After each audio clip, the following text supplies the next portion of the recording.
Relationship entanglements are prodigious manufactured lies and deceptions that allows a side to take control. It manipulates and serves a situation of incompatibility, which serves only the purveyor of the lies. They sow and reap scenarios that serve the purveyor. And this is not the whole truth. Its design is to throw you off balance and weaken your stance. Fear is used to frighten others, to disarm them from their coiled trust. Those relationships that are built on trust are the foundation of truth and can be used for both positive and negative purposes. What is entanglement in a relationship? An entanglement is a messy relationship that's difficult to change or get out of. It can refer to a prolonged or accidental affair, or to a codependent relationship that just won't end. Entanglements are defined by dishonesty, insecurity, and a lack of relationship growth. Let's look at your own relationships. Do any of these definitions relate to you? We all know these types of relationships. Many of us are in them now.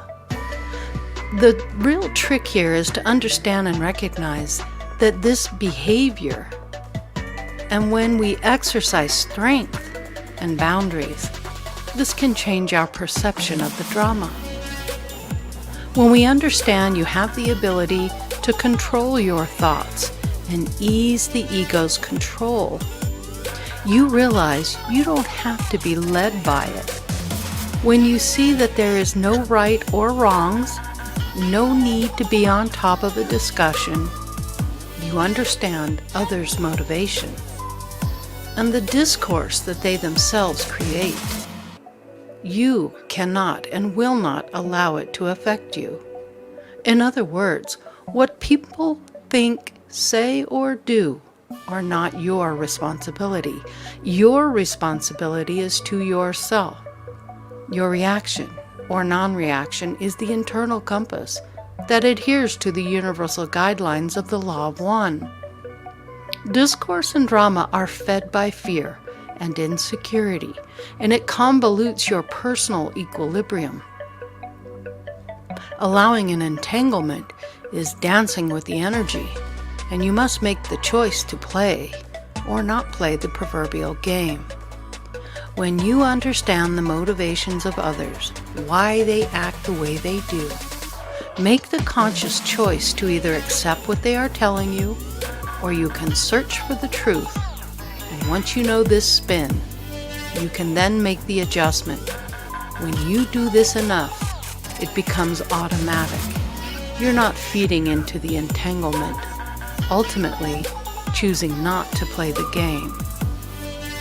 But you can also ask yourself, how do you create this game, this dance, and the entanglements yourself?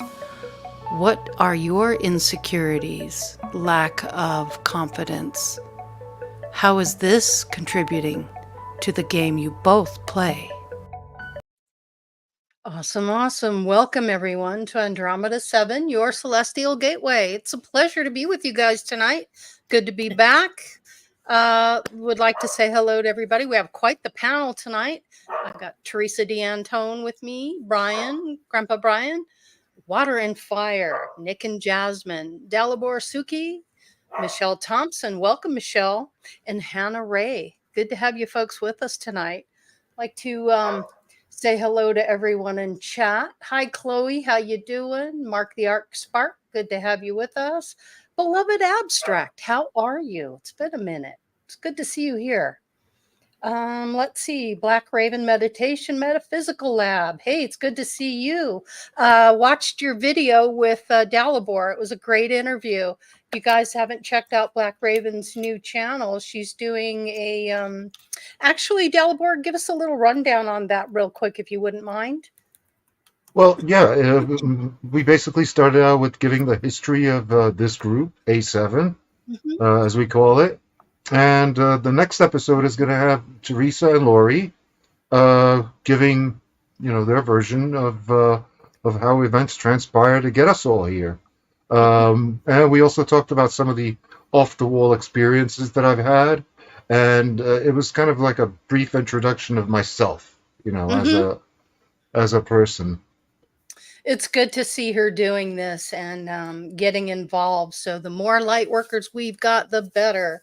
So I'm all for that, and lots of success for you. We enjoyed our conversation, and you'll be seeing that soon. So check into her channel. It's really going to be a great space to go to and listen and learn.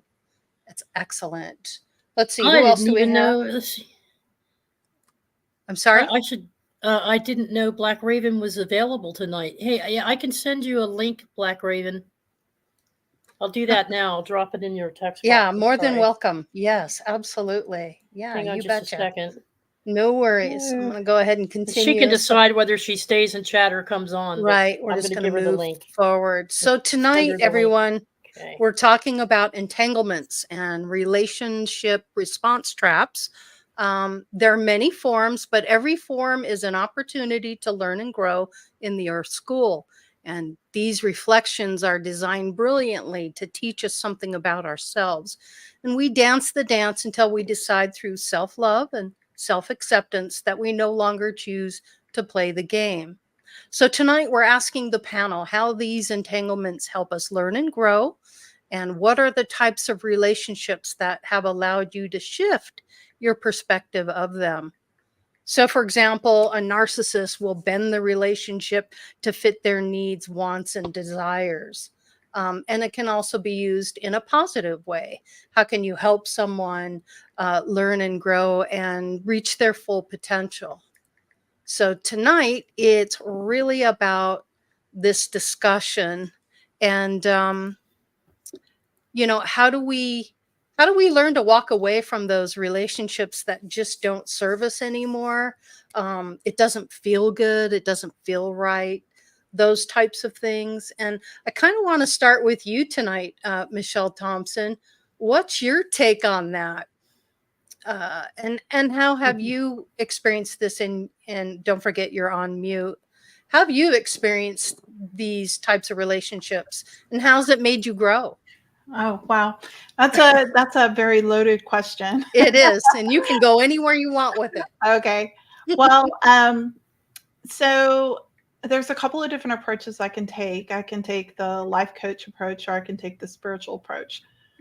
So I'm gonna start with the spiritual approach, since it's a spiritual channel. Yes, absolutely. So, when we come into this lifetime, we're coming in with lessons that we need to learn.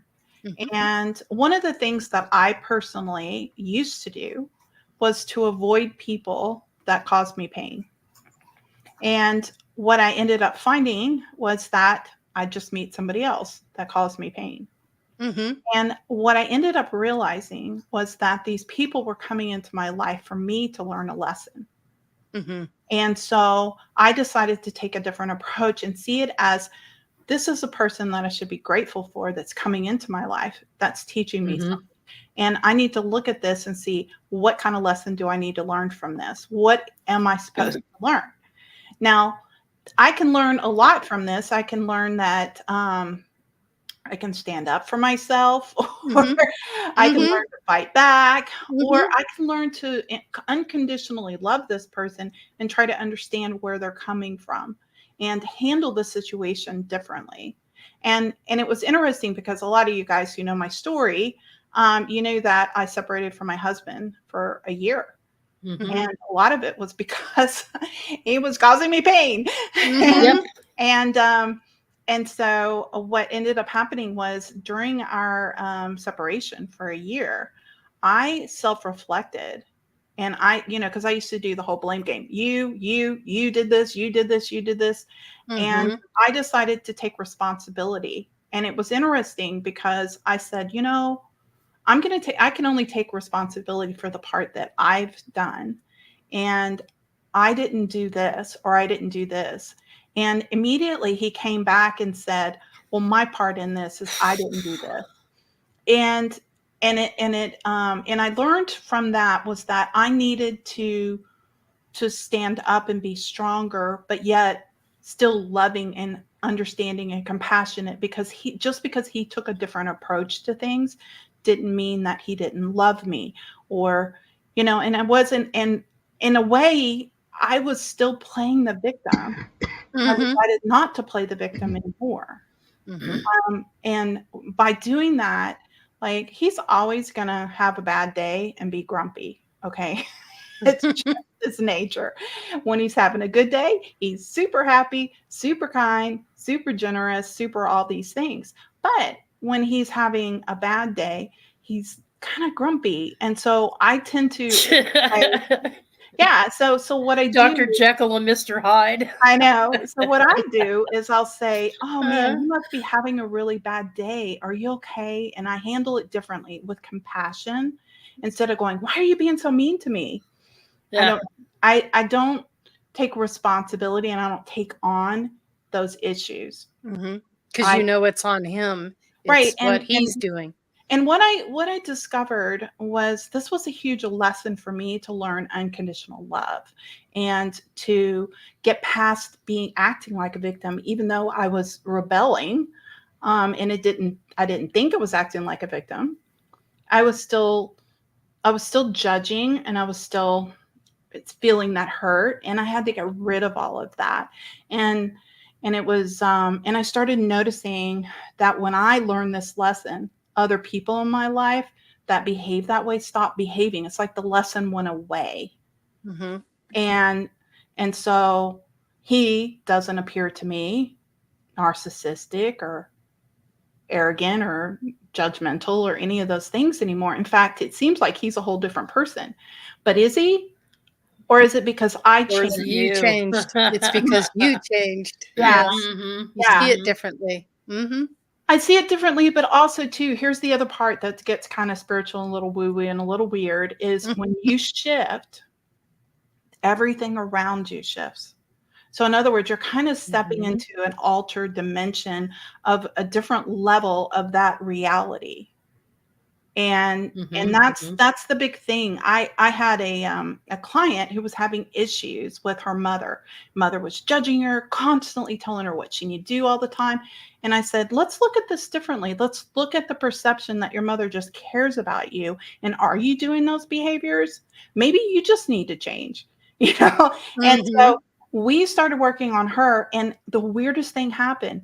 Her mom started hugging her and telling her how much he loved her, and just stopped judging and stopped telling her how she needed to live her life.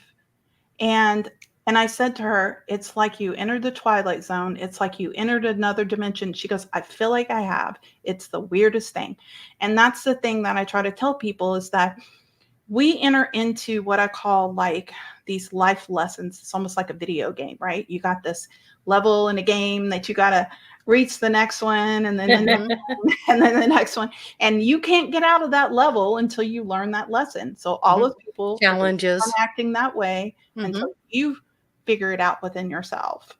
Right up your alley, Laurie. Yep. So anyway, there's my I love that. Thank you, Michelle. That was very cool. Thank you. Dalibor, how about you? How do you see how all this works? What's your take on it? Well, relationships. Well, there's two different types of relationships. There's the type of relationships that men have, and there's the type of relationships that women have. Men tend to have relationships that are more agonic, whereas women tend to have relationships that are hedonic.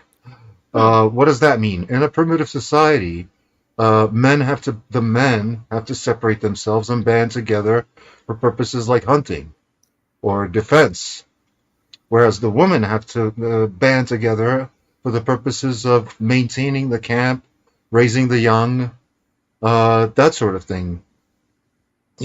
Taking care of the home base, so to speak. And those are like the traditional roles.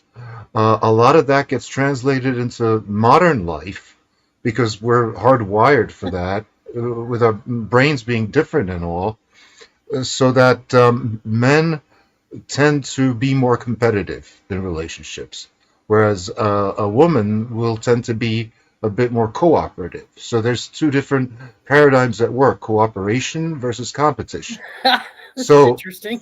Very. yeah, so it's almost as if two different species are meeting, right? Instead of just two different Two genders. halves of a whole. Or two halves of a whole, exactly. So that's where all the relationship problems stem from, is from different expectations and different ways of interacting. Like, and in some people it may be individualized. Like I've noticed, or I've been told, that I treat everybody, including women, as if they were men, right? I really don't make any kind of a distinction, and that's the problem. And that I tend not to be overly emotional or get carried away or anything like that. In some ways, kind of like a robot or a So laborer. you lean towards the masculine side because you are masculine. Yeah, I And can't that's help just it. how you, yeah. I Well, can't help it. Yeah, yeah. and it's just that usually when a primitive man would come home, he would come home from the hunt, and the first thing he would want to do is stare into a fire, right? To this day, we have that same thing encoded where you come home, you want to stare into a TV, Decompress. stare. Yeah. From the day's hunt, almost lost my life. That thing almost ate me. Now I'm just like reflecting on Exactly. the day. hmm And nowadays, instead of staring into a fire or a TV, you stare into a computer, right? Yeah. Just to unwind from the day. And regardless of whether or not your work includes, staring at a screen, it's still, like I said, it's two different ways of thinking because, in men, it's the left brain that's dominant, and in women, it's the right brain that's dominant. That's the other reason for the differences. A good book to read on this is Men Are From Mars, Women Are From Venus. Yeah. I was going to say, did you read the book Men Are From Mars? Yes. No, I Because didn't. you were No. just describing a traditional. No, I I think you just, started breaking away from I actually just read the cliff notes on it, but I did read a lot by Desmond Morris. He was an evolutionary biologist, and he wrote the book The Descent of Woman, and that talks a lot about this as thank well. goodness to movies like Mrs. Doubtfire and Tootsie. Everything Never has saw sort them. of changed. You haven't seen those? Yeah, no. Oh, you Men haven't. pretending to be women. Oh, you watch those movies. I think that men are dogs and women are cats. Yeah. Could be. Yeah, could be a good Yeah. comparison. It's the Yeah, contrast, I kind really. of look at it like that because men are if you just think about a dog, their response is always the same way. Uh-huh. They care about what? Themselves. Eating, affection, sex. Well, they're very. and cats are like, I want attention now. I want attention now. And then it's like, leave me alone. Yeah, but actually, that's not a good comparison because dogs are pack animals, whereas a cat is an individual hunter. Cats don't need other cats to survive. They do very well on their own. Yeah. I think It's my an stick interesting with the whole analogy. Go with ahead. Billboards thing is because I myself am very logical brain. Like I had to be in my masculine for such a long time as a defense mechanism to survive, right? Yep. So I don't necessarily think that it's archaic or that it's not wrong, but I think that men and women are varying degrees of masculine and feminine. That's So right. you can have a very feminine male and a very masculine woman, but those roles are still kind of different. So I think in the topic that we're discussing as far as relationships is how well do you know yourself? Like how far are you in your masculine and how far is your partner in their feminine, and how understanding are you of each other's needs, because as a person that was highly in their masculine, having someone like Nick around me helps me be more feminine. And it's so stupid because in you're in Delbor, you're saying we're hardwired into that, and me being very scientific and very logical. We were at an arcade, right? We were at Dave and Buster's, and I can pitch, I can throw a fastball. I'm a really good So we're playing the stupid axe game, and I'm hanging out with the girls, and I'm really good. I'm hitting the bullseye every time. As soon as he walks around the corner, my body's just like, oh, I can't do this anymore. That's real. Enough. And I'm just like, Mhm. what the hell is wrong with me? And no, and it's just it's the funniest thing ever. But it's there is some truth in it, but I feel like it's slightly more in depth than just masculine and feminine. There's degrees to it. Yeah, of course. I just gave a brief synopsis, for the purpose of like an introduction. Yeah, it is a lot more complex. What do you think about that, Nick? So first off, woof. I think Michelle's on from because calls me a dog all the time. Second off,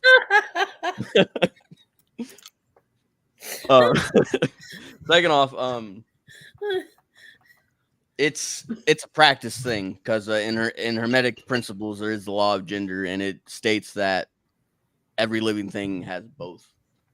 It's just depending on what gender you manifest in this life, it determines on what you're more. What's the word? You could get down pat easier. But then there's other things too, like your astrology signs. Like if you look at your entire chart, you look at the 4 elements, and then you round them up to a percentage. So fire and air, masculine, and then water and earth signs are feminine. So you look at all those, and then you go, I'm supposed to be more on my feminine side, or I'm supposed to be more on my masculine side. Even if, regardless of what your actual gender is, you have to figure out how to balance those out and play it accordingly. Because the way I see astrology is like it's your stat sign. Like when you're speccing a character in a video game, it's no different. You got to figure out where your stats lie, and then you can start shining in your own power. I also think that, like Dalibor was saying, we have this default instinct where in the right circumstances, we will start reverting back to traditional. It's just with so many broken homes and so many influencers baiting for likes and attention and all that stuff to get ad revenue, it warps the narrative. And let's just say how it is. There's a sucker born every day and they fall for it every single day. So they forget what it's like to when you got to be a man to be a man, or when it got to be a woman to be a woman. And then they get salty and they're like, oh, there's no real men around anymore, or oh, there's no real women around. You're going to attract how you act. If you want a more traditional guy, you have to act like a more traditional woman, vice versa. If you can't handle that, you have to accept the fact that you won't get the traditional kind. Like I have a friend where he swears up and down he wants a traditional type of girl, but he doesn't act like a traditional guy. He has a lot of feminine features, and I'm just like, you either got to build yourself up in this way, or you got to accept yourself for who you are now, and find someone who compensates for that. Because there are people. It's everyone's different. Everyone's unique. You can find someone that matches your synergy with whatever current energy you have. But if you want something different that's not matching with you, little buddy, you're going to suffer. Not in a bad way, but by suffering as in you're going to have to work for it, because you're literally telling yourself, hey, I don't like this. I want to gain this. I need to evolve. And evolving is hard. It's just the way it is. That's what I think. Cool. With Hannah, Nick, go ahead, Hannah. I feel like too, I agree with what Nick said and what's he's saying, and Jasmine too.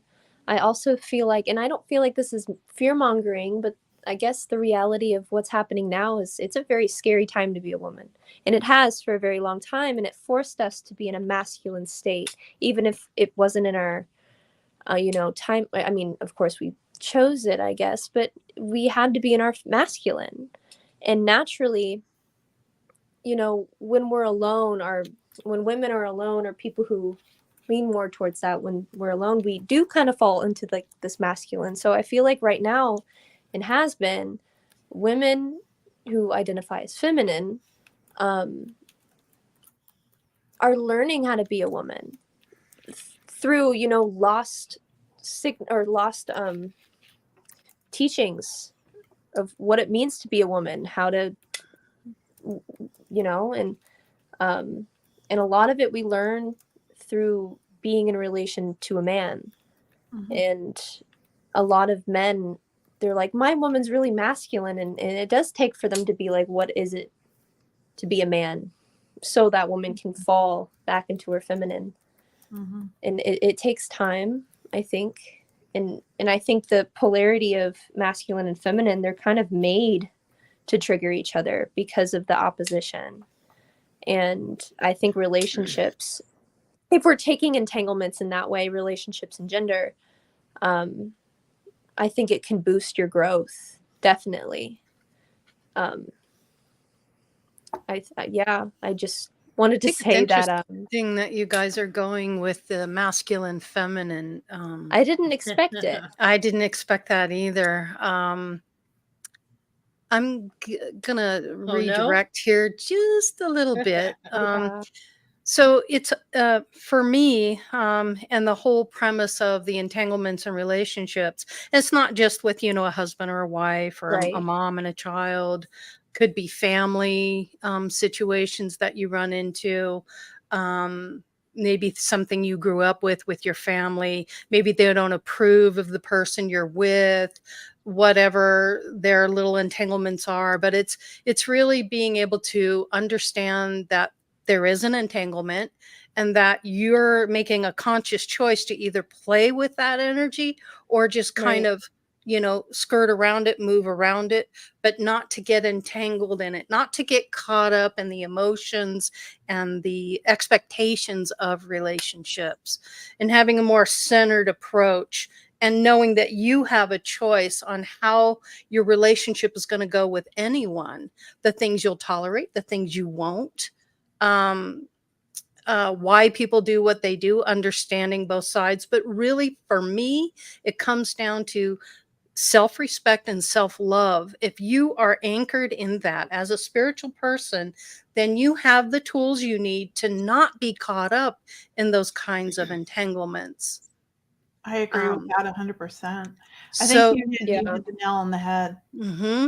So it really does come down to that core aspect of who you are.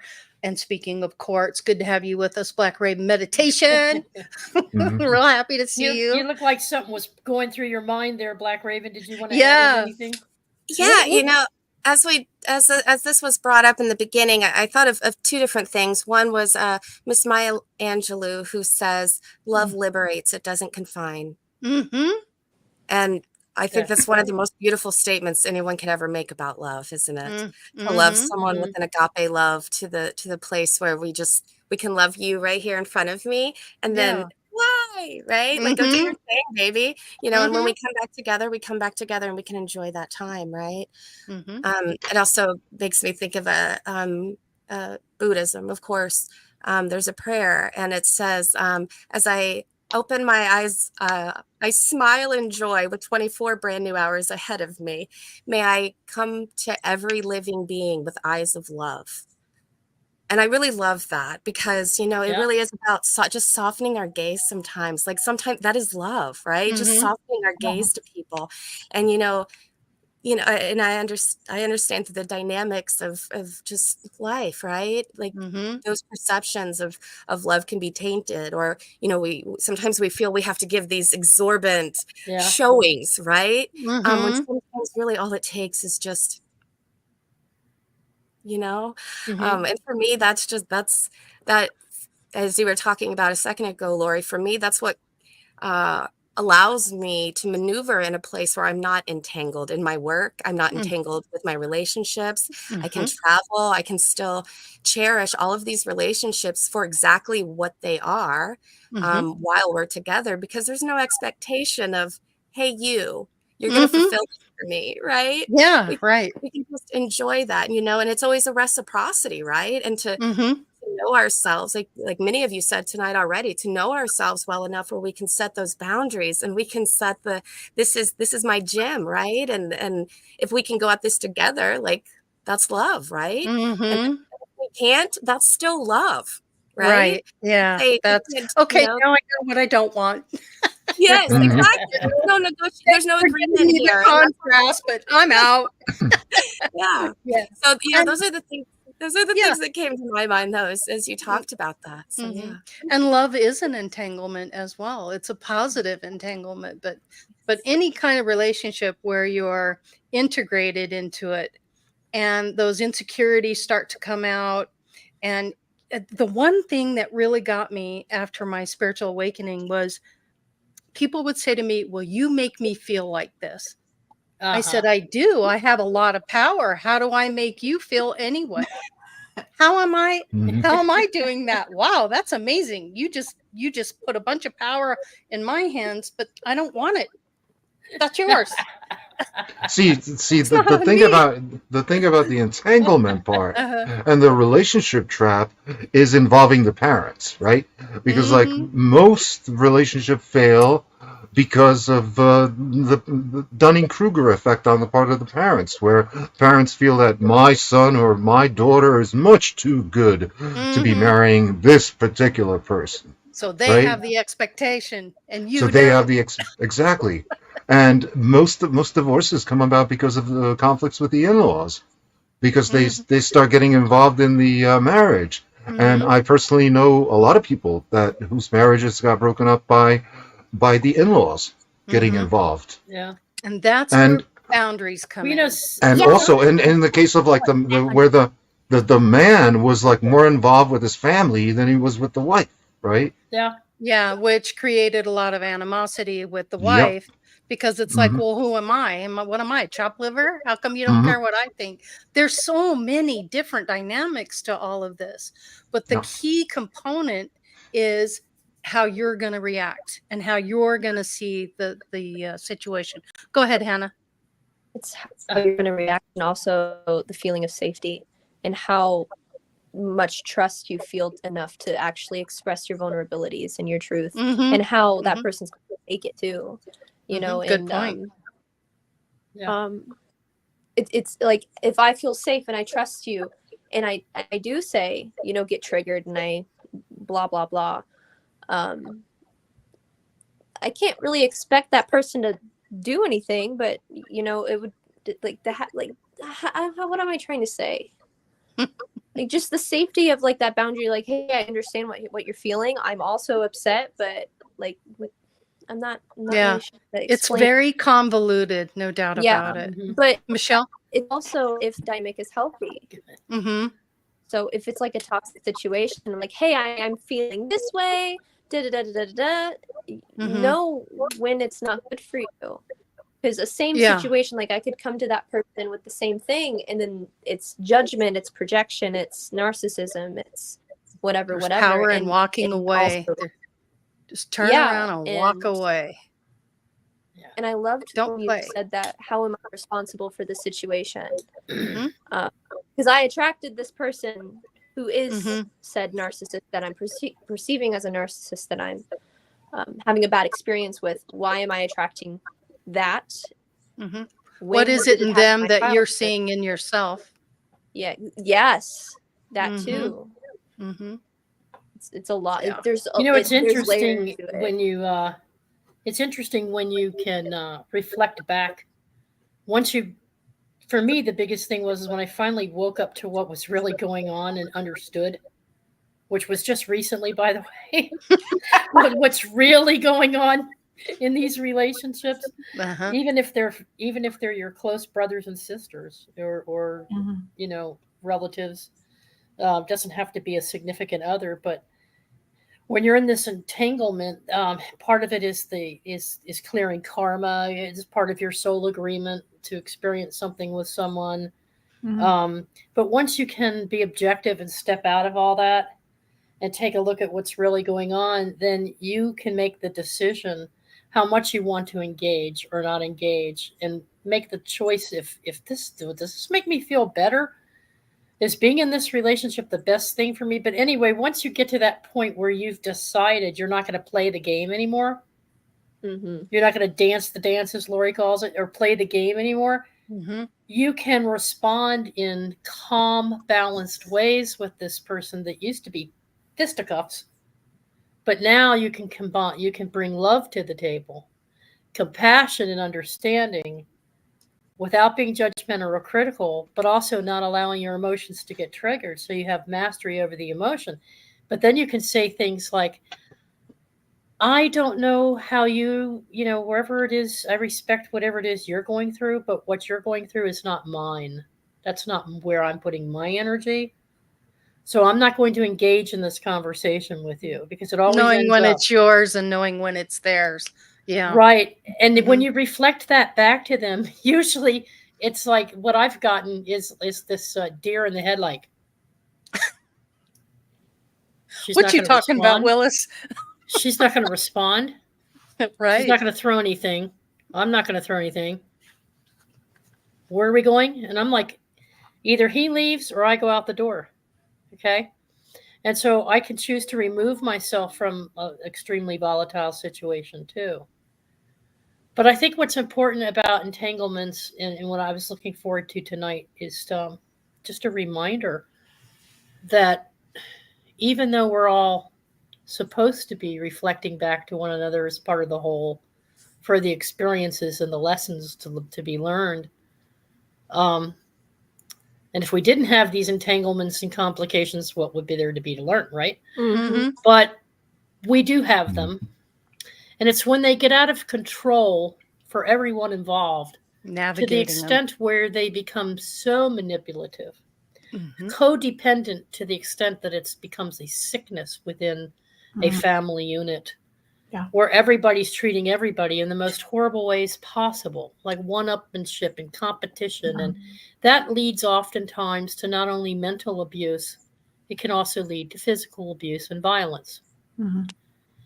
And having experienced the whole gambit of all of that, I can say to you, with pure knowing that a decision has to be made. Now, many of you have sat around and have experience at brushing your child's hair. It's all matted and tangled, you know, or maybe you yourself have fought with tangles in your own hair and trying to get the tangles out, or hair mats in your pets.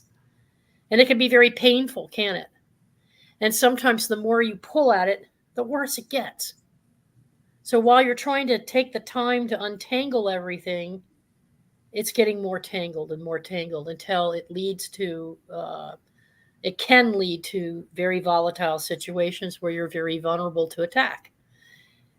If someone's threatening you physically to bash your head in, get the hell out. If someone is trying to tell you, trying to gaslight you and make you think it's all your problem, or you've got family members teaming up against you, get the hell out. You're not running away. What you're saying is I respect myself. I love myself. I'm going to protect myself. Well, depends on whose family members. Depends on whose family. His family members or your family members? Well, I'm talking about a family unit where you've got a relationship with someone in the family, and someone is getting violent in the family. It could be anybody. It could be a brother, a sister, a niece, a nephew, an aunt, an uncle. The point is that you're too close to the situation, and you feel like if you want to run, that you'll be running away from them or running out on them or dumping them or turning your back on them. Don't feel those things. Just stop that. Stop thinking those thoughts. What you're thinking is what's good, what's best serving me, what's going to make me accomplish what I need to accomplish, what's going to make me feel good, and what's going to be the safest thing for me to do. And it might mean you have to pick up and leave and go live with a friend for a while. It might mean that you have to go live on your own for a while. And that's the biggest fear. I got to do this by myself. I'm so used to these people. I'll just stay in this relationship and that's just the way it is. No, it's not the way. It doesn't have to be that way. You can choose to remove yourself from all that crap, not mess with the entanglement. Take that pair of scissors and cut the mat out. Cutting cords. Cut the tape out. Getting cords. Now, you don't have to cut cords necessarily if if that person gets treatment and that person comes back around and you want to try to give it a go again with because after all, it's your family or your close group, but never feel like you're letting somebody else down. This isn't about them. This is about you, your choices, your responses. And I know it's some of you might be thinking easier said than done. If it's a deep romantic relationship, you don't want to throw a relationship of 20 years out the window or whatever. Sometimes you have to, in order to get distance, to get the objectivity, to then go back around on that and see how you feel about things. But if it isn't, once you realize it's a tough pill to swallow, it wasn't meant to be. It served a purpose for a while, and now it's time for growth and expansion and time to move on. But more importantly, I'm safe. And I'm me, and I'm divine. I'm a divine being. I can create whatever I want to create. It might not be with this person anymore to create it. Michelle walked away for a while. You all parted for a while. You got back. Doesn't mean you can't go back if things work out differently when you move forward. But when you're going through it, it's so hard to see that there's a light at the end of the tunnel. And until things start hitting the walls and you start getting backed into a corner where you're defenseless and you can't defend yourself from somebody who's being overly aggressive or hostile, that's trauma. So now how are you going to respond to it? You're going to kick into your masculine energy, probably, which is what I've done. You kick into that masculine energy and you stand your ground, but you don't get violent and you don't have to fight back. You just remove yourself. You give them the choice too, but if they won't, then you do it. So that's how I look at how the extreme side of the entanglements can get. But some entanglements are worth working through if you're not feeling threatened and you want to try to do some of the, you learn so much about yourself. I learned how much I could really take. I learned I don't have to cry at the drop of a pin. I learned I don't have to get overly reactive to it, right, Laurie? You going to say something? You want to? No, I was just thinking that every relationship you're in, there's a beginning, a middle, and an end. Yes. It's an evolutionary process through that relationship. So whether or not you stay in it and you want to make it work, or whether or not you decide it's time to leave the relationship, or you're setting the boundaries, it's a process, and you just have to go through it and learn it and figure it out. Hannah, I'm sorry, Hannah. Michelle, I'll come right back to you. Hannah, you had yours up. Go ahead. Yeah. I had two things. I loved what Theresa said. It's very beautifully said. I feel like everyone goes through this game of the game that you guys keep referring to of like entanglements in a negative aspect. I feel like it has to do with awareness though, and the acceptance of reality. I feel like toxic positivity goes really well with this topic. Like you're like, that feels bad, but you're making excuses for the person in the name of love. And it's like, okay. And then I feel like that's a wall separating you and your self-respect. And a lot of people I feel don't want to accept it is because they aren't ready, or they don't feel safe, or it's not their time to actually process the pain. Right. And that's okay. You haven't got there yet. Yep.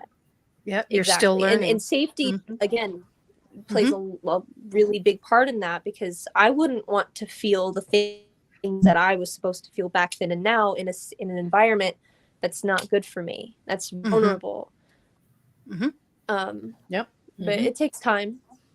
It takes time, definitely. And also, one man's medicine is another's poison.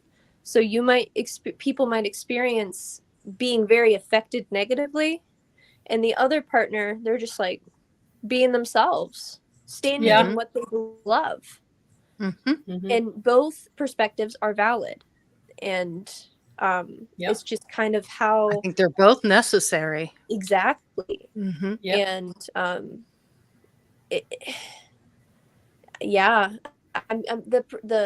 the idea of one man's medicine can be another's poison is a topic that has recently been in my life, and just seeing the dynamic of like giving someone one thing could be like greatest thing or like so healing for them, and another person they're like, yeah, I don't need that.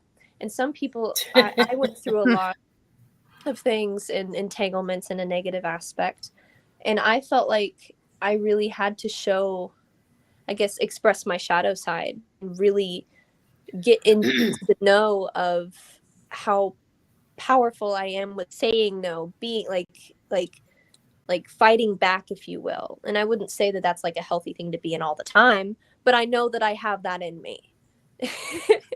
Well, see, that the issue there is that that comes from a mismatch in the evolutionary level of each of the partners, and that you have mismatched evolutionary levels. So either one or both partners are immature. That's usually the other problem, and that's, I feel, what you're talking about. Immature, what do you mean? Like, what would you, sorry. Well, I guess I don't understand. Well, usually you have when you have a mismatch in expectations, that's because of a mismatch in evolution, right? Where that person is not sufficiently evolved enough to be in that type of relationship. Yeah. Right. Maturity level. Yeah. Spiritual and mental maturity. I want to get to Michelle real quick. Yeah. I'm sorry. Go ahead. Michelle has been very patient. Please go, Michelle. No, everybody has so much wonderful things to say. I just wanted to make sure I was able to jump in somewhere. Yes. And we don't want you to forget your thought either. So I get that. Yeah. So we've talked a lot about a lot of different things, but we have relationships with people that are not in-laws, and we have relationships with people that are not our mates. And sometimes these people are fixtures in our life that are a little bit more complicated to get around, and I think that the things that people have been saying, everything is valid, but the way that you approach it, kind of like what Hannah said, is it could be somebody's poison and somebody else's blessing or something like that. And I think that it depends on the level of growth that they're at.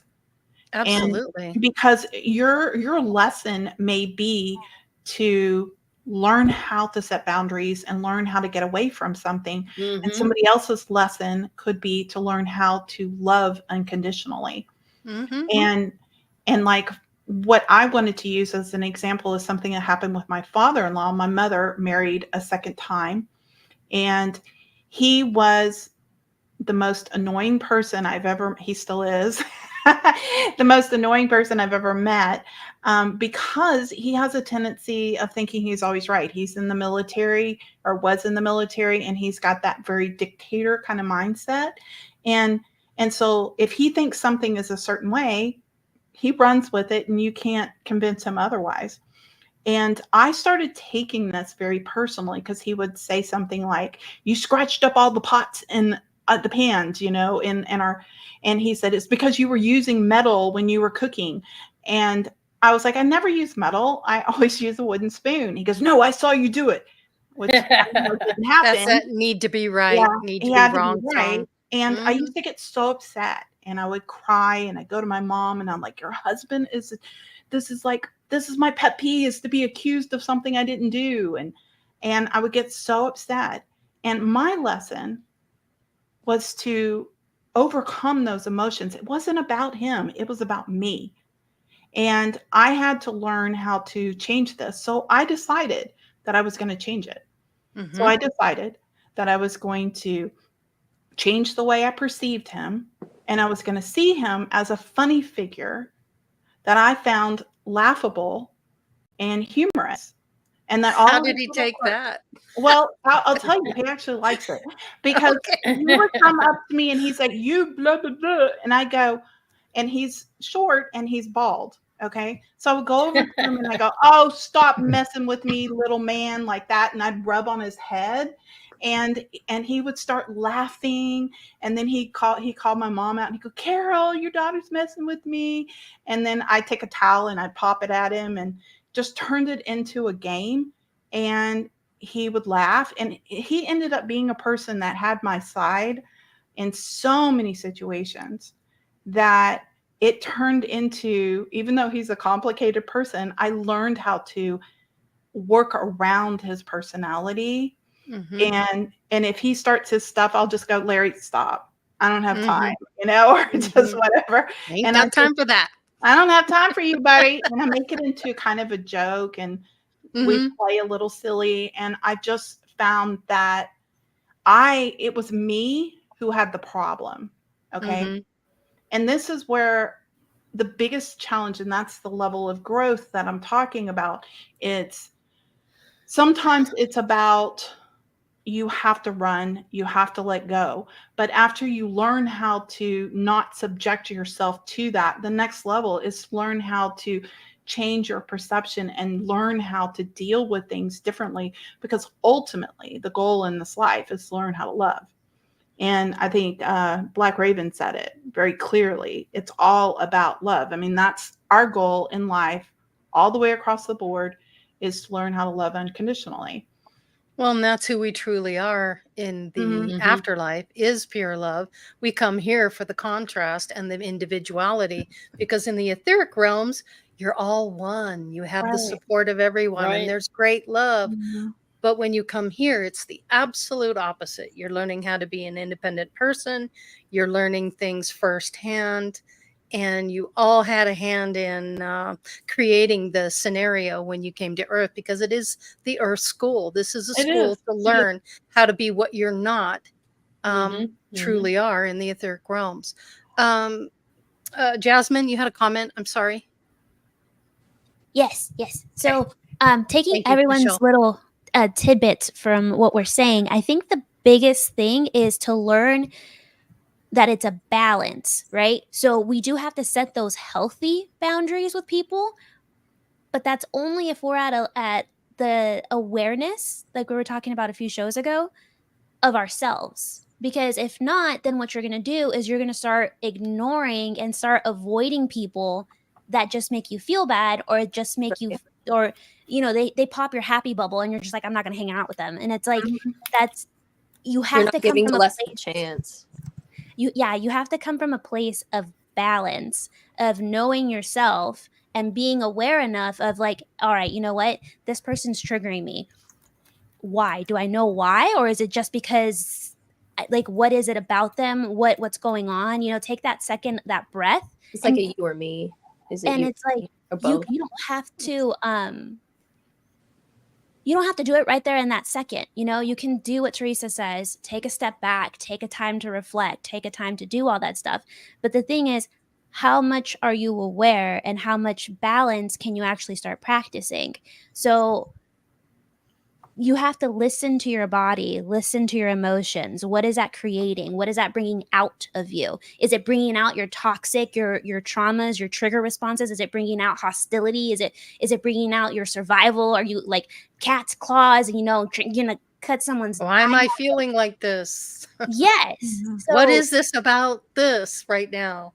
Yeah, like why do I get so triggered about X, Y, and Z? And like for me, it's family, and it's like, my family is super religious. I like everything that you guys said, 100%. That's like what I've been going through. But I decided to take a step back because I started noticing that I would start going into these emotional spirals because I still was yearning for like their acceptance, because I was always the black sheep and I always wanted to be in a family. You know what I mean? So I had to take that step back, like Theresa said, be on my own so I can see the full picture. And I know that we're talking about maturity in the chat, and maturity to me is being able to see the whole picture, taking a third person view and actually looking at everything in front of you and being able to be like, okay, so this is where I stand, and actually making a decision and not a reaction.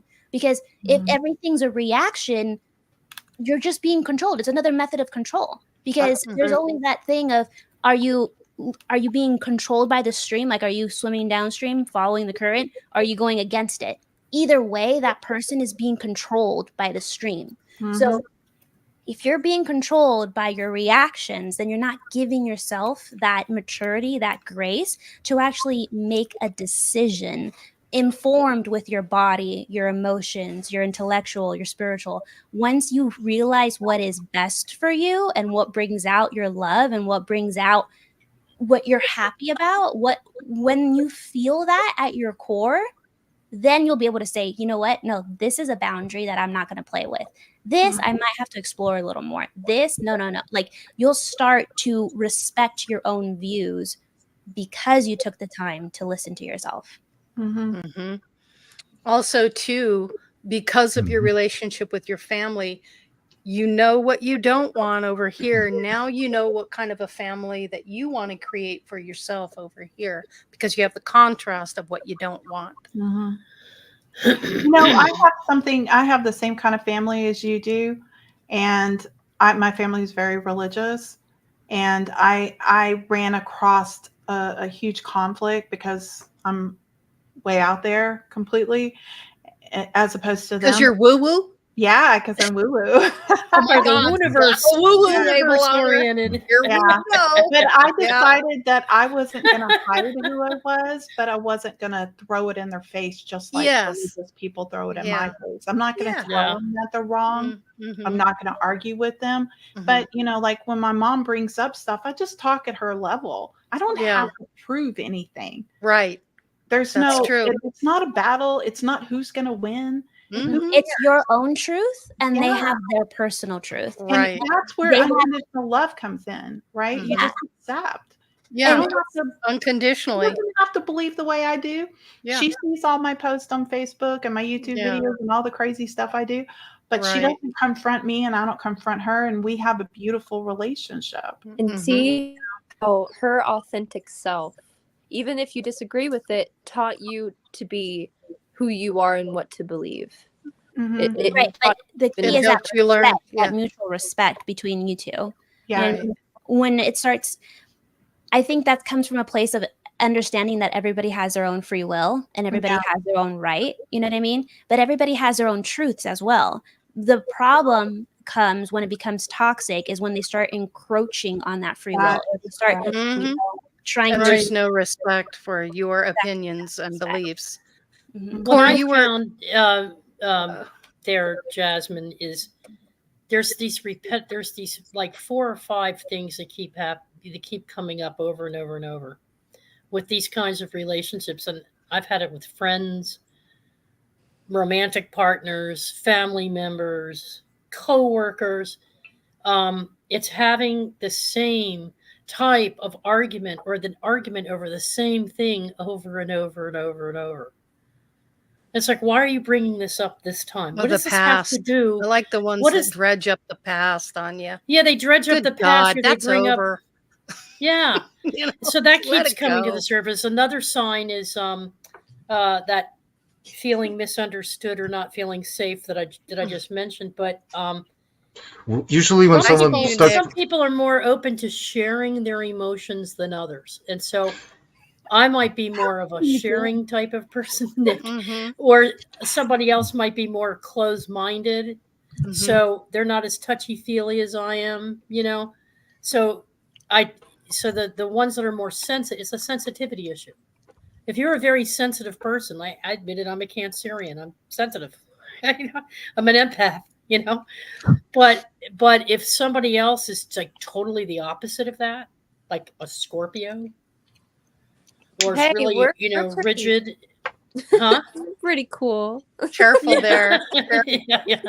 So Scorpios. They can't share their feelings without being one-upmanship. Everything's a competition. They're very highly competitive. And the other thing is fear of response. I might hold back saying things because I fear that if I say something, it's going to set somebody off, or it's going to trigger that person. And so those 5 things alone is a sign of an entanglement that you can choose to work on each one of those areas within yourself first. Why am I triggered? Why am I try a little bit at a time. That's what I've been doing. I've been taking back my power a little bit at a time, right, Laurie? Mhm. Every week I do something different to put more balance into the relationships that I can have, more of a communication, because until I can move on from all of this, I have to put up with what's here in front of me. But so it's a little bit at a time. It's baby steps, navigating that relationship, but not obsessing about it. I have my own mindfulness activities, my own work, my own things that I'm focused on, and I decide what I will or won't pay attention to. But anyway, I just wanted to mention that because of what Yeah. Jasmine just said. Yeah, I just wanted to interject. If somebody starts bringing up the past in a relationship, you know it has no future. Always, always. I have a rebuttal. Go, Nick. Go ahead, Nick. And then after Nick, I need to get to Corey. She had a thought. So go ahead, Nick. Okay, so in these types of topics, it's very easy to get lost in the ego side of things, of like how you're perceiving it and how it's making you feel. But in an entanglement, it goes two ways. So yes, sometimes people who can't let go of the past and always bring it up, sometimes it's a them problem completely. They can't move on and they need to heal from it. But at the same time, they don't want to lose you because they still care about you, and it's very confusing and conflicting for them. However, that's not always the case, because have you ever thought that maybe some of your habits you haven't broken that are negative are still happening? Yeah, exactly. Sometimes it does take someone to be like, hey, yo, No. Yeah. No. It's like, here's the mirror. Take a peek. Yeah. This is Well, you. it all boils down to everything is about you. Everything that and your you reaction. experience, everything that you're experiencing is your own personal lessons. Everything. It's not the other person. Everybody always thinks it's about everybody else. It's not. How did you? Because when you shift, they exactly. Yeah. Exactly, Michelle. And exactly. how are you responsible for your part in all of it too? Yeah. You have to really take responsibility for your own actions and words and thoughts with someone else. Don't you agree, Corey? Yeah. Sorry, Corey. I am trying real hard to get to you, gal, because I know. I appreciate it. No, it's all good. You got stuff to say. Good conversation. I kind of wanted to circle back to what Jazz was saying a little bit, and Miss Michelle, more complicated relationships. You know, in our work, you know, people come to us with relationship things, and you don't want to be like, oh, do this. We don't do that, right? And one story I always offer, and I feel it's really important because it was important for me, and I feel it's just important for boundaries, and you know, that those as Jazz was talking about, the discerning steps forward, right? Not disassociating from what we're doing, but doing it consciously for the sake of getting through to something better, right? Not to destroy anything, but to get through it, right? To something better. My mother was a very beautiful and a very soft woman. She was very soft for this world. And towards the end of her life, I didn't realize it was be the end of her life at that point. It was about a year before the end of her life. I was going through some major changes and had asked to, you know, if she would respect a few boundaries. Upon the fourth time of those boundaries not being respected, when I came to her house, you know, I remember sitting back and seeing the same story with her mother playing out in front of me while I was a child and growing up. And I remember programming. Yes, I remember seeing all those things. And I remember thinking to myself, if I don't do something now, one day it might be too late. And I remember taking a breath and I told her, I said, Mom, you know, until we can reach an agreement, I can't do this right now. I'm not strong enough. It has nothing to do with you. And I think that was the most important part for me. She did not handle it well, and that's okay. But for me, looking back, right, it was, I can't do this for me. I'm not strong enough to be in this situation. You did nothing wrong. And, you know, I remember going out the door and her being like, why? And I said, Mom, it's not against you. It's just for me. And if you love me, you'll respect that. Nice. And I will be back. Like, if you're willing to work with me, I will be back. But right now, I need to walk out this door. And like I said, it was the last year of her life. We spoke one more time. She called me and life, right? But Mhm. after that 6 months of the most hardest 6 months of my life after losing her, on the other side of it, man, boundaries. I didn't even realize I didn't know what they were. I didn't Mhm. realize that I was living a life without them Yeah. until I set them with her. And then I got through the grief of, oh my gosh, I raised my mother and I wasn't there for the last year of her life. Like, how could I do that, right? Mhm. And so it taught me so much about myself too, because the reality is there's nothing I could have done that last year that I didn't do for the Right, other, right. Mhm. you know, And 30 also years. too, her life review, when she goes through the life review, she's gonna know exactly where you're coming from and why you did what you did. And you know, that beautiful woman, you know, and it's interesting you say that, because not even 2 weeks ago I was at I was at chapel, and she had come through. Hmm. Reverend Nancy brought her through, and she said there's this beautiful woman with this long brown hair, and she just wants to say, Core, I never understood why you were so fierce in being independent, but I get it now. And I Mhm. just looked at her and I said, I feel her healing next to me every day. That's And like great. her and I just both started crying, which is so unprofessional for our training, but we did. We did that Well, together. what a release, because you Yeah, knew the truth and she yes, knew the truth and you're both yeah. on the same Mhm. page.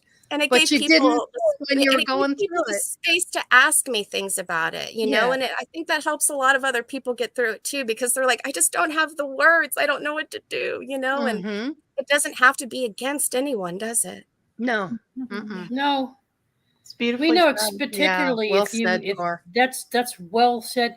And you Mhm. know, it's particular if one were to view this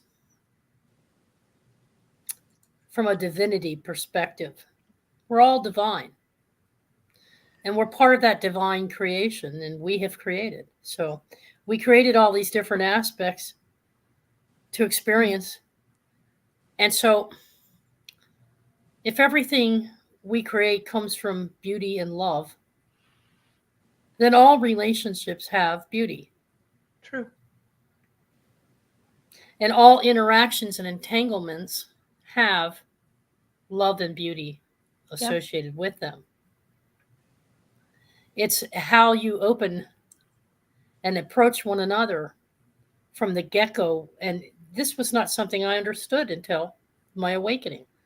Mm. And so during the awakening, I get to experience a whole different way of playing the game, Yeah. Yeah, you're so enjoying caught up in the it. human experience all the Yeah. time that you can't really see you can't Mhm. see through the trees, and once you get out there and everything opens up, then you start Yeah. to understand this, Yeah. spiritual stuff. So But instead of it all approaching every, stems from you. It's all about yeah, how you see it, how you play the game, how yeah. you're And going to that's the approach test. something That's more the well. It is the initiation that we test. initiates are facing.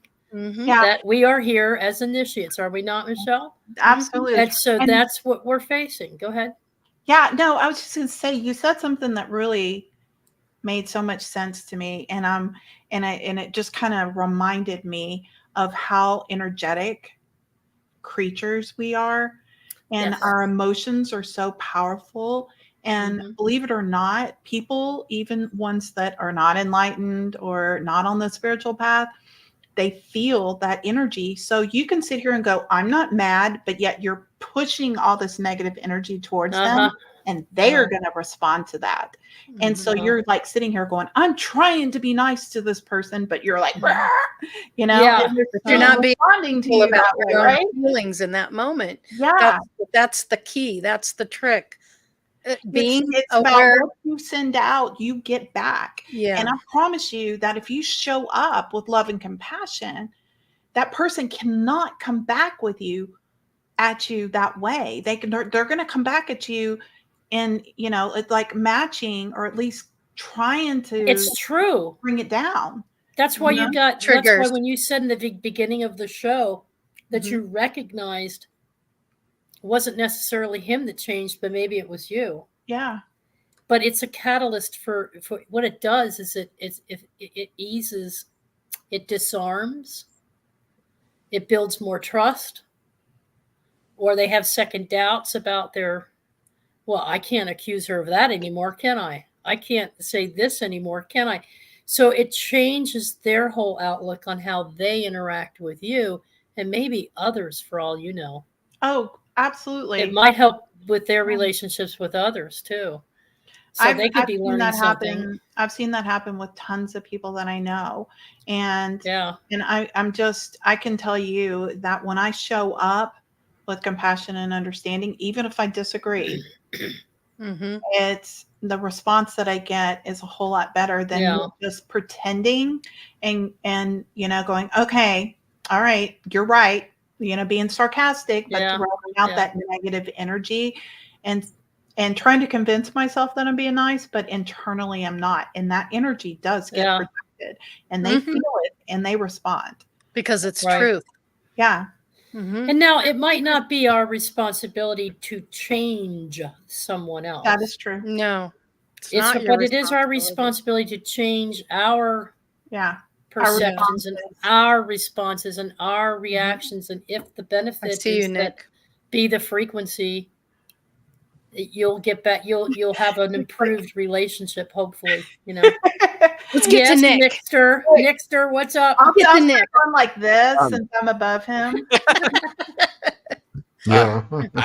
I wanted to share a tool that I used that I came up with because for like a year and a half straight, I was going through turmoil with situations like these. It was bad. Like I was mentally and emotionally going through it. It was bad.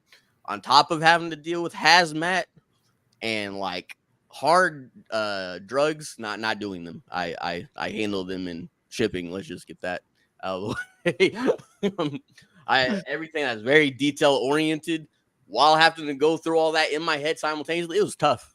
I was going through it. All right. So I finally came to the conclusion with the help of Jasmine was okay. So this person is reacting this way and I am reacting this way. Okay, so then I go to the 5 whys. Why is this happening? And I give the reason. I was like, okay, why is that happening? And I go to the reason down the line. It turns into like a tree chart until you get to the root of the problem. When you get to the root to the problem, you have to ask yourself, is this something I'm willing to change? Or is this something that is non-negotiable? If you can change it, you might be able to make it work. But if you can't change it, that's when you got to cut it out. You got to cut them out. Cut them out. Flat dry. It's as simple as that. As soon as you start doing that, your life will start becoming way, way easier. Less entangled. Yes, less entanglements. That's a great, the 5 whys. I love it. That's a technique I actually use a lot myself. And you have to just keep on asking yourself over and over again until you get to the root of the problem. And then when you understand what the actual feeling, where is it actually coming from? What's the root of it? Then you can address that. Yeah, my science teacher, or my professor, he used to say, keep asking why until you can't ask why no more. And then he would follow up if you don't like the answers you're getting, ask different questions. So you can see it from every angle. Yeah, very good. So he told me that a long time ago, and I was like, you know what? That is so true. But one thing, going back to what Michelle was saying about the energy that you're putting out, my family would constantly complain about my facial expressions. I guess apparently I'm really good at being muted and like not showing like outwardly expressing my emotion, but they would say something, I'd be like, what the hell? Like, yeah. They'd be like, what's really going on here? And I'm like, oh, I don't have a that was my lesson, was like I could, not be outwardly like explosive emotional, but like my face would say everything for me. So being an empath, it was just like because like when you're an empath, not only are you sensitive to people around you, but your projection of what you do is that much stronger too. So you're like a reverse empath. Like if you walk into a room and everybody's gonna feel what you're feeling. Yeah. So just to add a little challenge to you guys. I love it. I love it. It's fantastic. It's so true though. It's very true. Yeah, it is. How would you deal with someone that, let's just say, for example, you're in the grocery store and somebody in line is really upset because they can't get through the line quick enough, or they're they're it's like you're almost in their way kind of a thing. How do you deal with people like that? Let them go You- first. Let him go Exactly. first. Yeah. Yeah. Obviously, they Oh, If you're not in a Obviously, hurry, you're in what's a hurry. Why don't you just go ahead and go ahead? Yeah. yeah, if you're I'm not in a hurry, Yeah. Uh-huh. I'm not in that. I'm not in that space. But they just, and then you sit there and you just recognize where they're at in that moment, and you go, I see that for what it is. But I'm not going to be the one that goes, well, you're just going to have to wait your turn. You know, No. it doesn't do I you any always good. let people who only have a couple of things, they might have 3 or 4 items or 5 items, and I look at my basket and I look at what they're holding in their hands, and I just take 2 Mhm. steps back.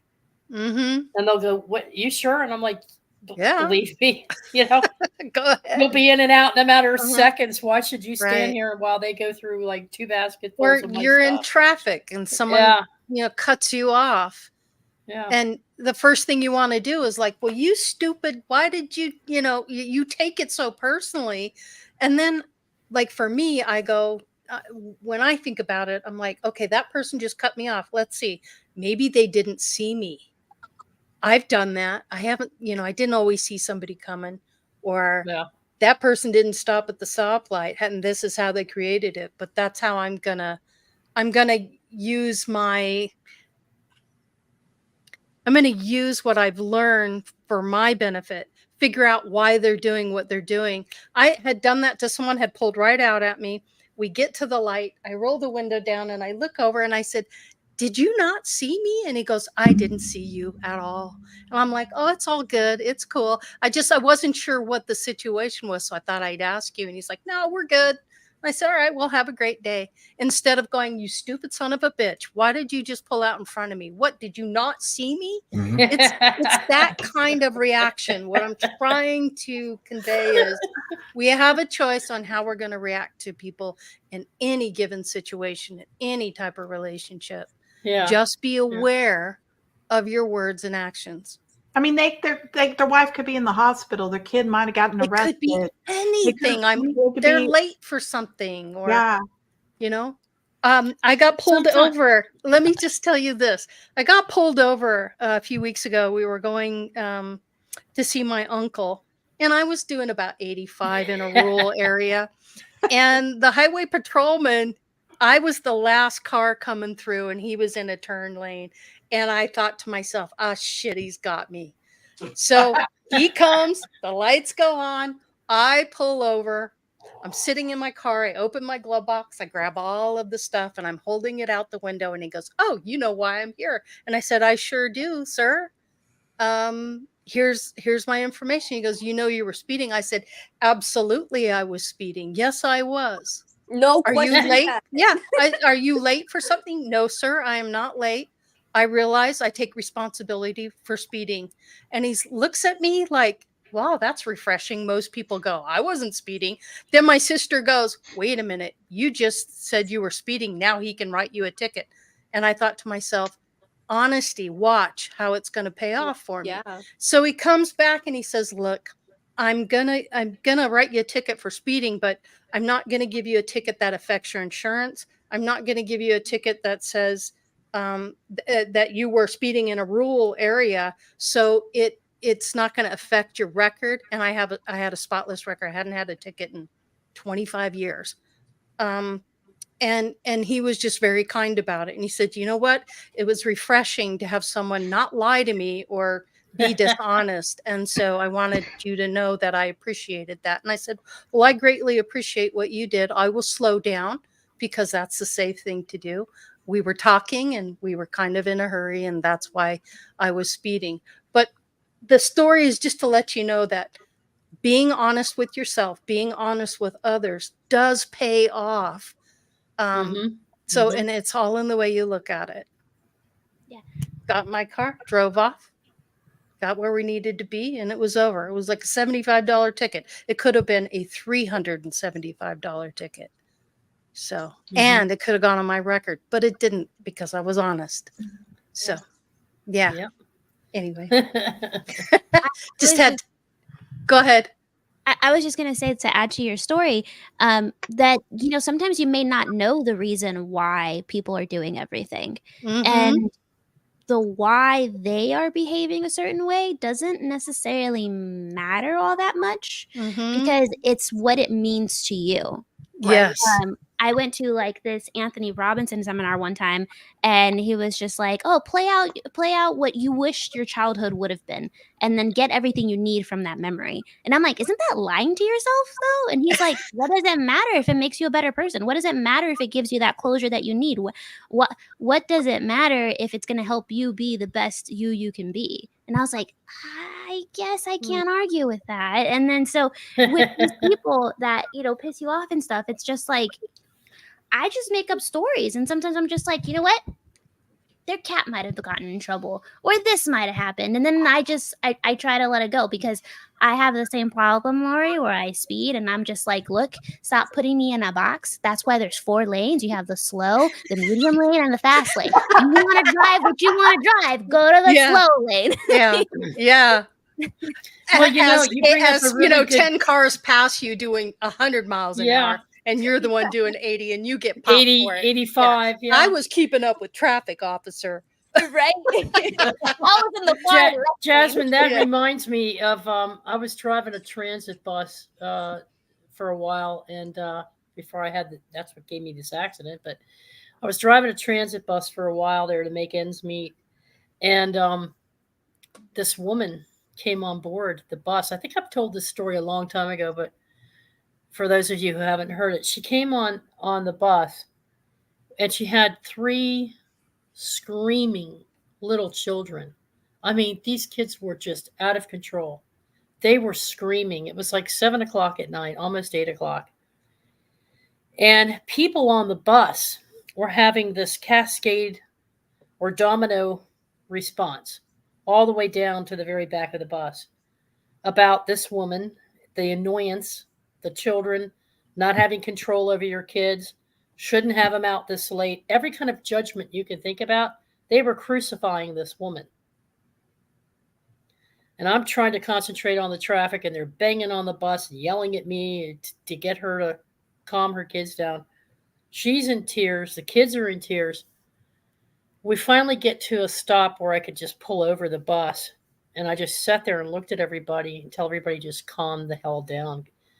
And one guy was yelling at me, and I said, "No, I'm not moving the bus until you sit down and calm down."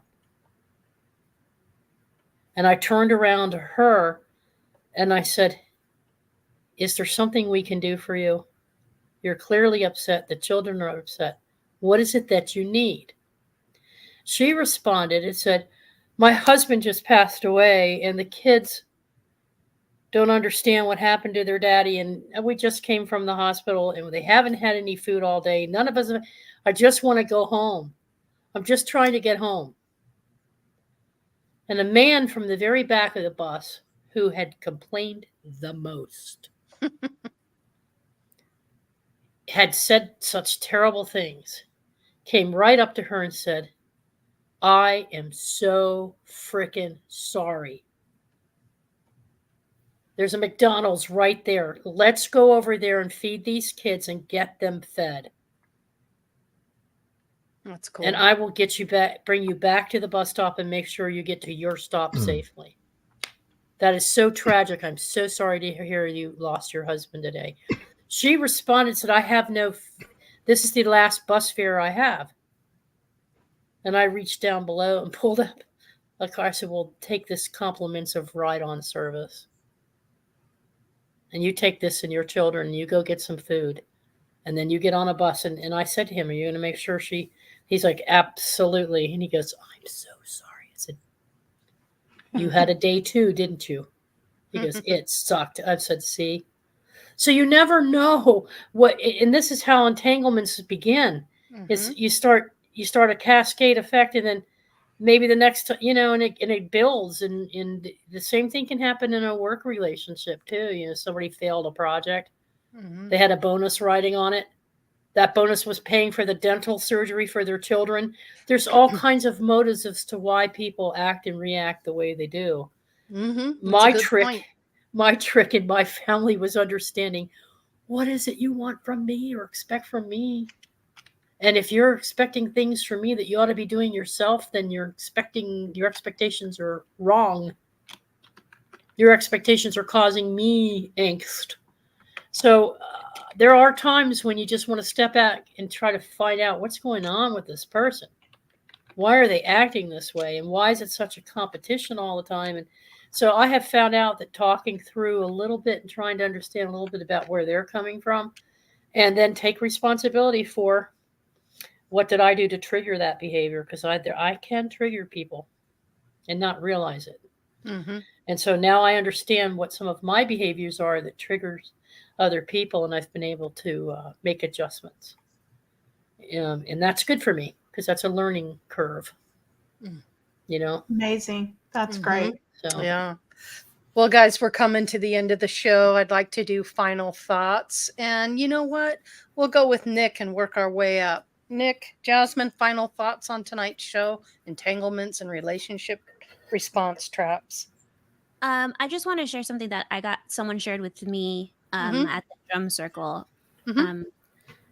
And it goes something along, I might butcher it, but it goes something along the lines of, when you're having a misalignment with somebody, is to say the simple thought bubble or prayer, whatever word floats your boat, is, forgive me for everything that I've done to you.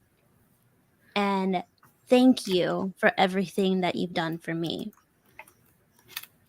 And then you just reverse it, so that way you can see the perspective and how everybody's on the same side.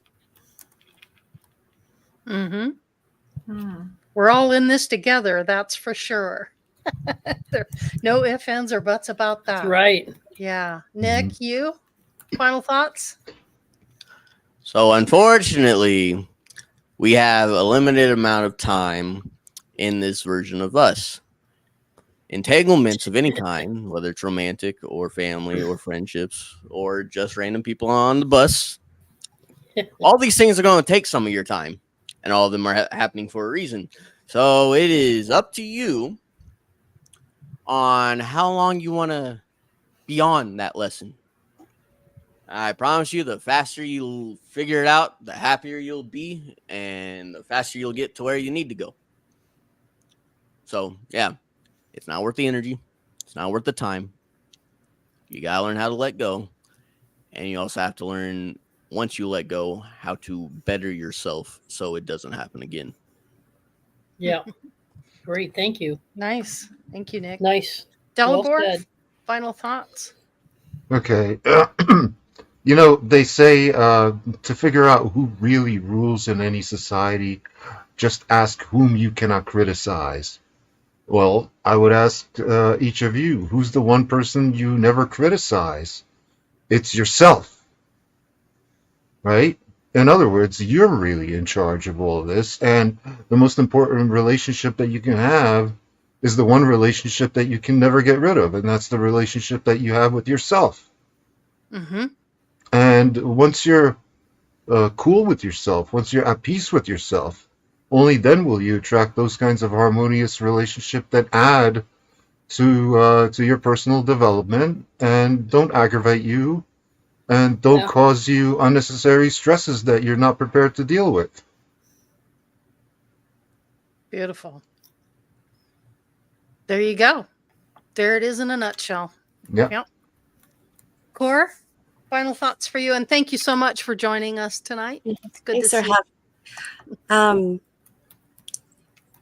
We choose the story we're writing, and we can choose to start consciously writing that story at any moment. And we choose the gems that we choose, the nuggets we take with us, and the gems we polish, no matter where we come from. And for me, I say stop telling stories, especially to yourself. And you know, those vehicles, right? We're in it. There's one on each side, and before you know it, we know everything about their families, their job, and everything else, right? And to like take that moment, to take that moment and say, "Baby, you don't know anything." Right? Come back to yourself, right? Just be here. Just be in the car.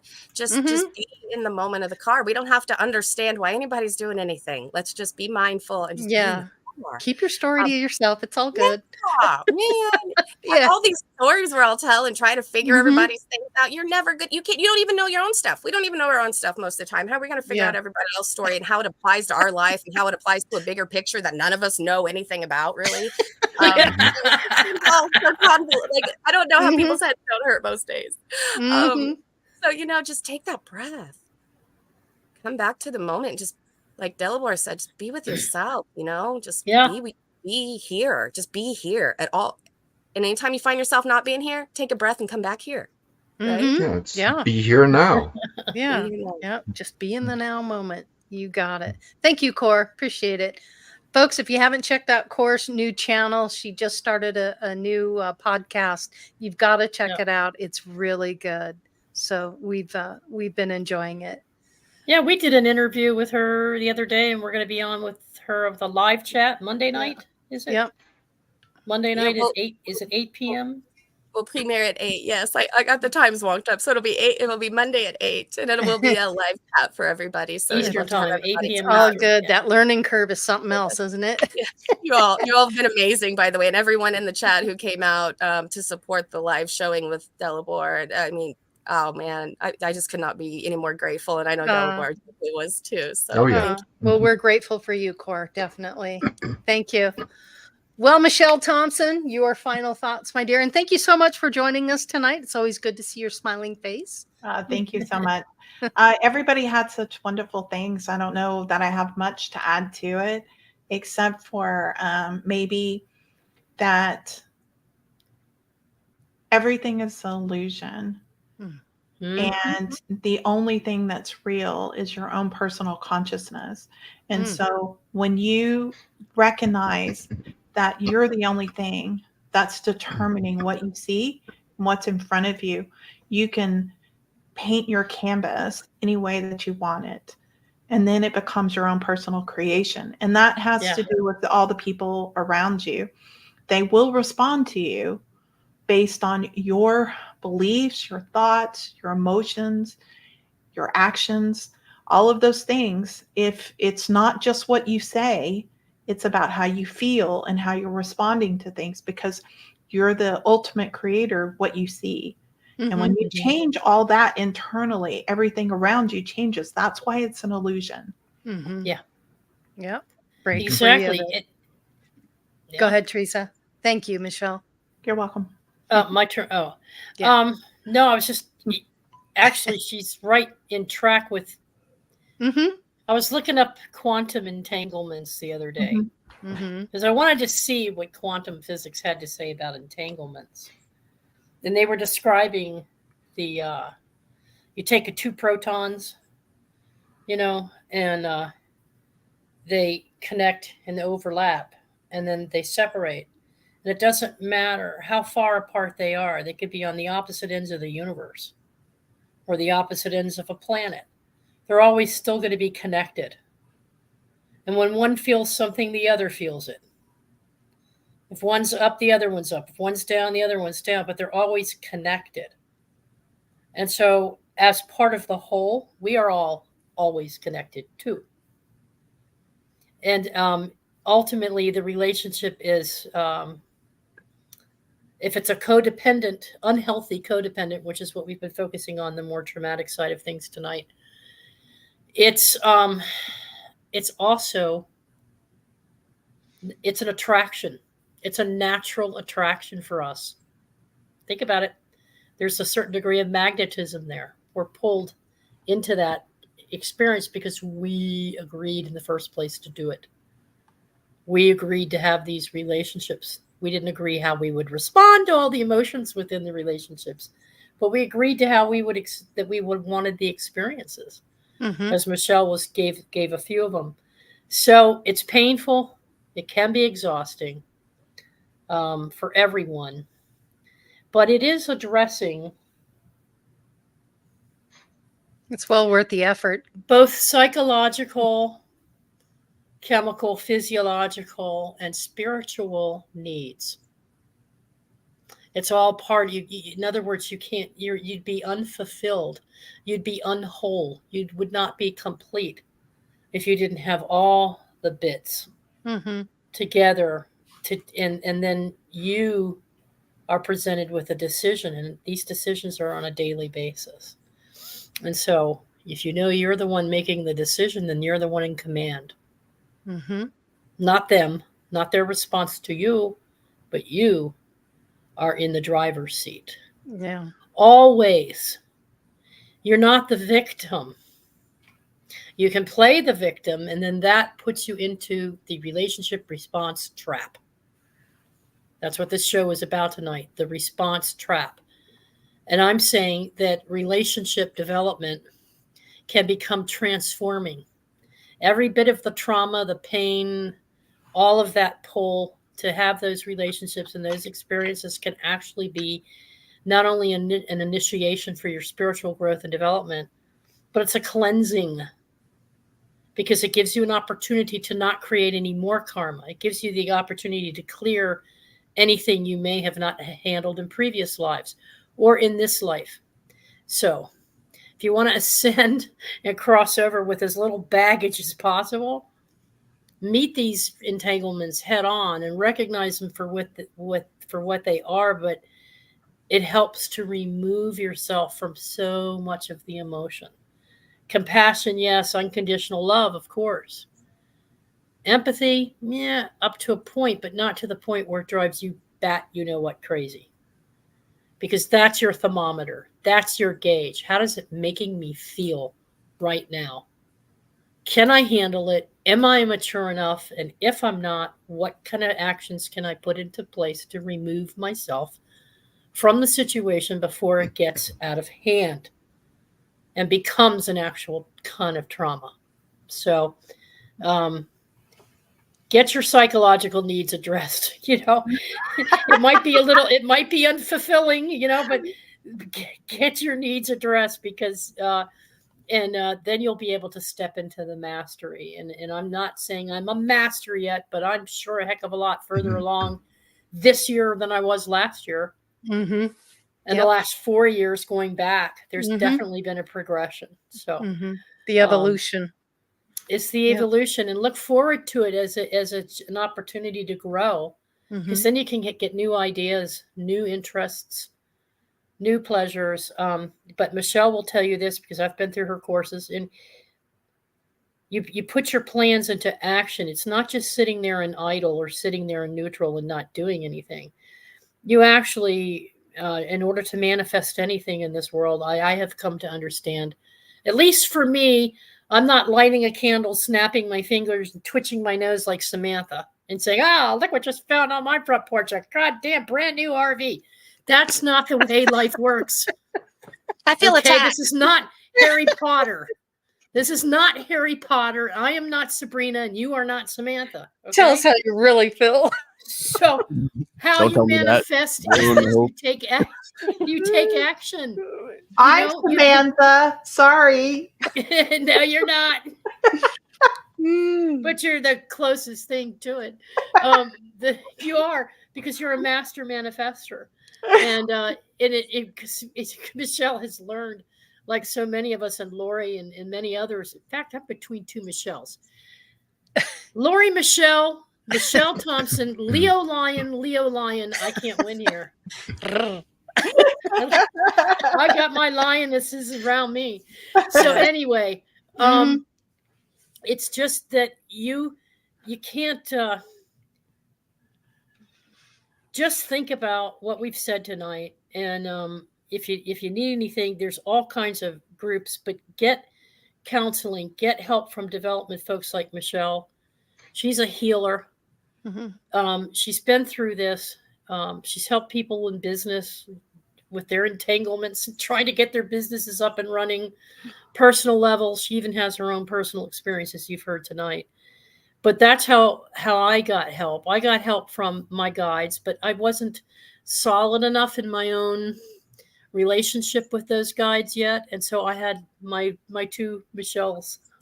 You know, these are the two people that have helped me the most in the past couple of years, and I'm grateful for having this relationship with them, because they brought the best out in me. And you can Ditto. still bring the best out in you in any kind of a relationship. You Just did the realize that, yeah, you got to do the work. You Mhm. did the Anyway. work. That's You right. I did agree, that. Michelle. Yes, I Mhm. did. You I did the did. work. Yeah. Yeah, but Yeah. So you all are catalysts for getting people yeah, to think sure. about For the each things they other. need to think about, because a lot of Mhm. people are in situations right now. Maybe they're going to hear this tonight and go, you know what? They just really made me realize. But now, what's the next step, Michelle? The next step is to reach out and get some guidance so that you can have a plan. That's what I'm saying. You got to put your things into action. Yeah, that's the bottom line. Most people cannot. Here's the thing: you can't solve a problem with the same action that caused the problem. Okay, or the same thoughts or the same anything. You can't solve that problem that way. And if all you know is XYZ, then you have to have help. You have to have somebody that can point you in the right direction, open your eyes, and show you a different way. And that's why people like me, people like Corey. Is it Corey or Cora? Core. Or Okay. People like us, we are out there doing this to help you guys get to the next level, because it's difficult. You know, when I ask a client something and I say, why do you do this? They always say, I don't know. I just do. Well, then that's why you need help. You need somebody that's going to help you move out of that space. Otherwise, you're just going to keep on repeating the same patterns, you know? Very true. Yeah. Very true. Well, can you send us your? I'm sorry, honey. No, go ahead. Go ahead. Can you send us your link, Michelle, for your YouTube channel? The most recent links for your Facebook and YouTube. Just drop them into my. You put it in the chat. Do you want me to put it in my? Here, I'll put my website up. How's that? There you See go. if it comes across in chat. I don't know if it'll let you do it or not without a blue wrench. But at least drop it in the messenger box so Laurie and I can add it later. Messenger, right? It's all changed and updated. Why? We Rise Together is now your new platform. It blanked out. It wouldn't accept it.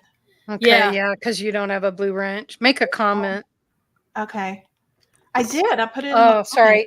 Yeah, I'm not going to be able. I don't have the time to do it real quick. No, that's okay. Yeah, just send it to us and we'll drop it into the description and moving forward and all, and make sure that folks have it, and I'll put it out there in our group box for you too. I put it in the private chat, but yeah, I got it. Hang on, I'm trying. Yeah. Anyway, I don't want to hold everybody up. So yeah, don't worry about it. Let me try this one more time. See if it'll paste. Yes. Oh, we have success. There you go. Okay. There it is, folks, right there for you. Okay. Yay. And I just want to leave everybody with keep in mind, everyone, that you are the writer and the director and the producer of your life. Keep that in mind. It's really important. When you come from that space, it's much easier to navigate. That you really have the control is all in your hands. How you react, how you don't react, what you put up with, what you don't, your boundaries, all of that. So hopefully you guys got something out of this. And it was worth the time and effort. I want to thank everybody for joining us tonight. Really appreciate all of you, and the wisdom that you bring is really, really very much appreciated. And I want to leave you with this little meme. If you are in communion with truth, your relationships will just be relationships, not attachments. You will know involvement, but no entanglement. Satguru. I like that. I like that a lot. Very cool. I liked it too. So, right. Corey and Michelle, I'm going to connect you guys through email. Yeah, that would be great. Because I think you should learn more about what Corey's all about, and likewise. because I see a natural connection there between the two Mhm. of you in terms of what you bring to the table. And you also might get a good interview out of it. Mhm. Oh, I'd Yeah, love it's you a to. good networking opportunity. Yeah, There you yeah, go. both of There us, you we go. could Yeah. exchange. I could interview you, you could interview me. We could do There that. you go. Wonderful. Travel, welcome to you. Yeah. You're both healers. You're both work Welcome in to the counseling. gateway. Yeah. Yeah. Yeah. That And is the just purpose. real quick, Yes. my channel is We Rise Together, Mhm. and it's all about bringing all different kinds of people together, no matter what your belief is. So there's talks about all different types of religions and beliefs and philosophies and all kinds of stuff. Lots of masters on there. I mean, I usually only bring in people that are, like core level. Mhm. Yeah. Like core. Oh, or Yeah. do I do Yes. it this way? Yes. CORE. Wait, this way. There you go. Oh, okay. What are you doing? You flat Gotcha. fingers. Yeah. Well, listen, everyone, thank you so much for joining us. It's been our honor and a pleasure to be here and to express what we've learned and to bring this group together. So thank you all for your participation. So much love and gratitude for everyone and everyone watching, everyone who will watch in the future. Please take this information, use it, don't use it, whatever you decide. But it's there and it's for you. Nick says use it. Use it. Use it, don't lose it, okay? Until next Why week, are everyone. you here if you're not using it? What are Yes. you doing? On that note, thanks again, everyone. right. Have a wonderful weekend and much love and peace to all. Love you guys. Bye-bye.